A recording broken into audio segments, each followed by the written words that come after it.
3 années se sont déjà écoulées depuis l'arrivée le 12 juillet 2013 des éléphantes Baby et Népal sur le domaine de Fontbonne. Leur histoire avait ému la princesse Stéphanie et après ces 3 ans de soins quotidiens, d'attention et de patience, les éléphantes sont aujourd'hui méconnaissables. À la fois physiquement, elles auraient pris près de 500 kilos depuis leur arrivée, mais également psychologiquement. La complicité, elle naît avec le respect aussi de l'un envers l'autre. Et voilà, quand je vois le chemin qu'on a parcouru depuis la première fois que je les ai vus à Lyon, c'est vrai que c'est incroyable, quoi.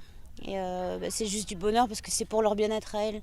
C'est pas pour moi le plaisir de monter sur un éléphant ou de jouer au dresseur. C'est pour leur bien-être à elles parce que là où elles étaient laissées à l'abandon et personne leur parlait, s'occupait d'elles. Et ils ont besoin de présence humaine. Et rien que pour faire les soins, le dressage qu'on fait, c'est pour pouvoir leur faire des soins s'il faut, de pouvoir les avoir sous contrôle s'il y a un moment de panique ou quoi. Donc et c'est vrai que Baby, ça a été beaucoup plus long parce que malheureusement, on ne sait pas ce qui s'est passé avant nous.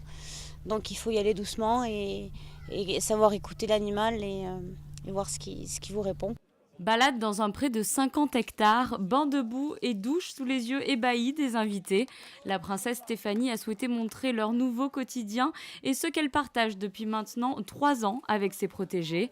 Et pour s'occuper au mieux de ces imposants pachydermes, elle a su s'entourer d'une équipe dévouée. Le soigneur Marcel Peters les accompagne depuis leur début à Fontbonne. Elles sont bien installées maintenant, elles sont libres, nous avons toute une équipe qui s'occupe d'elles. Vous savez, je pense que tous les animaux devraient recevoir la même attention. La princesse Stéphanie leur dédie beaucoup de son temps, d'argent. Toutes les ressources engagées dans ce projet sont indispensables. Nous avons un lieu magnifique dans ces montagnes. C'est parfait pour les éléphants.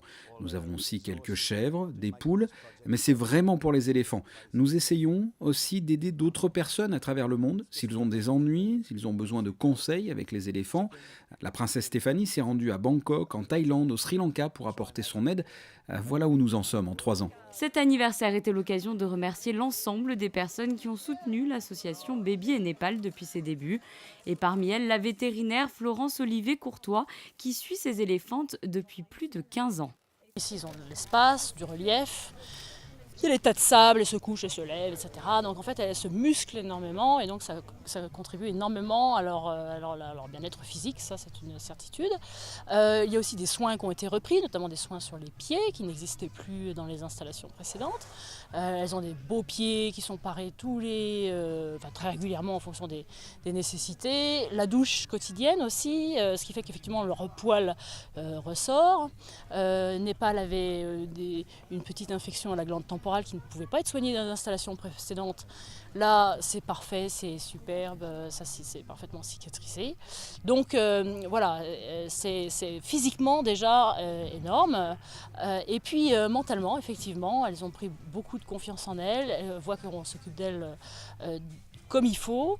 Et Baby, qui était quand même un petit peu compliqué au niveau tempérament, est devenu très docile. Après, ça reste des éléphants, donc il faut être très vigilant, c'est évident, mais elles ont gagné en confiance et en bien-être psychologique également.